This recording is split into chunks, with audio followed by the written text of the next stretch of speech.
L'expression cherté de la vie est sur toutes les lèvres en ce moment. C'est combien? 100 francs. C'est petit. Ah là, t'as dit. Tomates, cubes d'assaisonnement, oignons, piments, entre autres, les prix ont augmenté.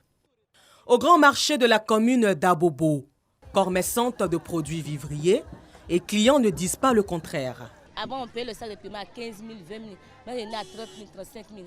Donc, si on vient qu'on achète, on n'attache pas un peu petit, là, on ne va rien avoir dessus. Même les cubes ont augmenté. On payait le paquet avant à 1350. Maintenant, c'est monté à 1800. On a obligé de vendre 300 francs pour avoir un peu dessus aussi. On a eu à faire un peu le marché, bon, on est obligé de faire avec. Voilà, sinon, vraiment, ils n'ont qu'à revoir. Au moins une augmentation de 100 francs, 50, on peut comprendre, mais à 200, c'est trop. Dans ce supermarché, non loin du grand marché d'Abobo, les 10% d'augmentation sur le prix de l'huile et les 14% d'augmentation sur le prix du riz inquiètent le responsable et la clientèle.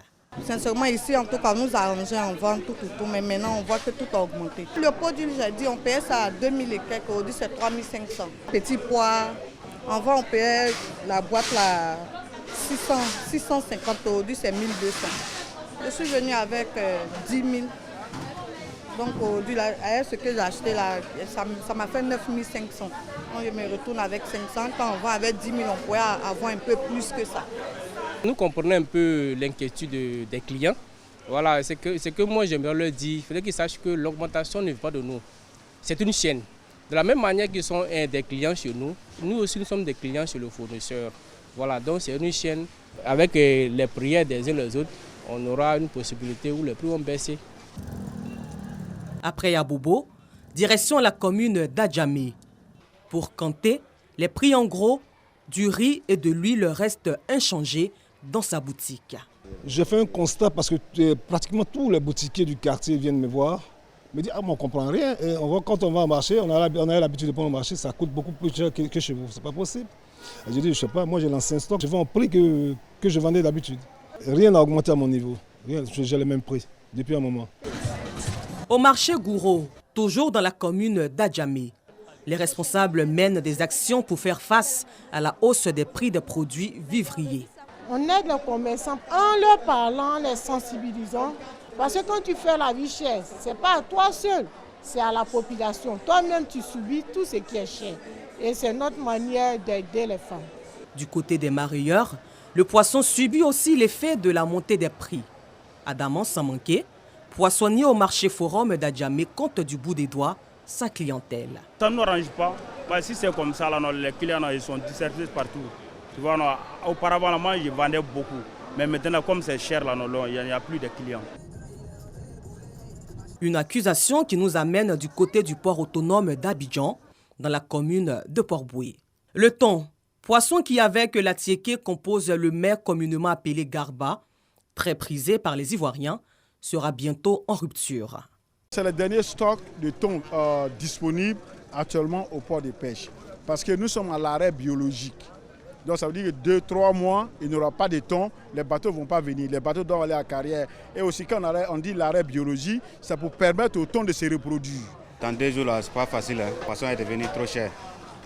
Mais on fait un peu quand même. Si c'est complètement manqué, on peut prendre les maquereaux avec les autres poissons pour pouvoir faire. Le secteur de la boucherie n'y échappe pas. Sans os là, c'est 3 000. C'est avec os là, c'est 2 800.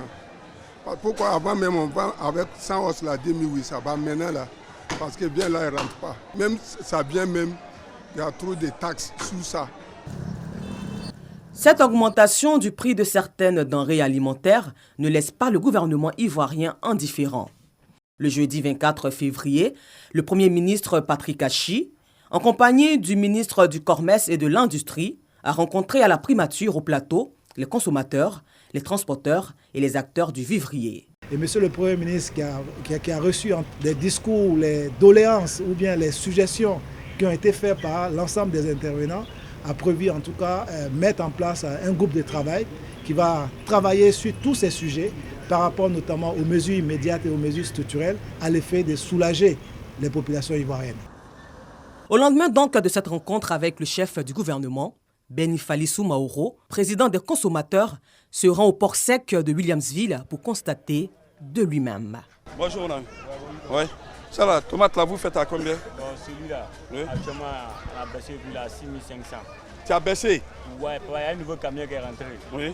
Donc, on peut décharger le prix. Oui. Ouais, il est à 6500. Il était à combien avant? Il était à 8000. Il était à 8000 francs? 8 000 Maintenant, vous l'avez laissé à 6500. Oui, 6500. D'accord. Nous avons rencontré monsieur le Premier ministre, c'est jeudi 24. Alors, nous espérons qu'avec la bonne foi, tout va aller et que les Ivoiriens vont commencer à ressentir cette rencontre avec monsieur le Premier ministre sur l'instruction de monsieur le Président de la République pour alléger la souffrance des consommateurs, pour retirer de l'eau tous ceux qui sont de mauvaise foi dans le secteur du commerce. Le gouvernement ivoirien a plafonné le prix de plusieurs produits. Il a aussi annoncé plusieurs plans pour atteindre l'autosuffisance.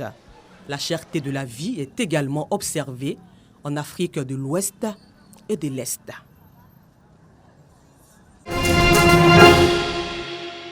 Treichville, dimanche 27 février 2022, avenue 3, rue 17. Sous ces décombres, les sapeurs-pompiers militaires aidés par des jeunes volontaires sauvent une vie. Libérez, libérez, libérez, libérez.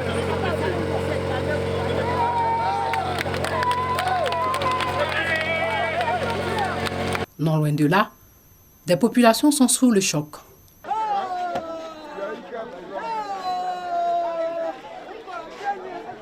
Il s'agit d'un immeuble R+7 en construction qui s'est effondré. En minuit et 1h du matin, on a entendu un très grand bruit. Bon, ce n'est pas un bruit qu'on attendait habituellement. Donc bon, on a le sauve qui peut, puisque c'est une cour à deux sorties. Nous, on a cherché à sortir, mais on avait un grand nuage de poussière qui nous empêchait d'avancer. Pour finir, nous sommes sortis. Le commandant des sapeurs-pompiers militaires en charge de l'opération fait un point de la situation. Nous avons été alertés cette nuit aux environs de 1h du matin pour l'effondrement d'un immeuble en construction R+7 sur des habitations contiguës. Aussitôt, nous avons engagé 8 engins et 40 sapeurs-pompiers. Sur les lieux, le bilan provisoire fait état de 22 victimes, dont 5 décédés. Parmi les 22 survivants, 7 victimes qui ont été extraites et remises à leur famille car ne présentant pas de lésions particulières. Les 15 autres évacués au CHU de Treichville par nos différents engins. Informés du drame, le maire de la commune de Treichville et la ministre de la Solidarité se sont rendus au chevet des familles des victimes. Nous voulons dire merci à la jeunesse de Treichville qui, dès les premières heures du drame, ont apporté secours aux victimes. Dit merci aux sapeurs-pompiers. Le gouvernement présente ses condoléances aux familles des victimes. Le gouvernement apportera son assistance aux blessés.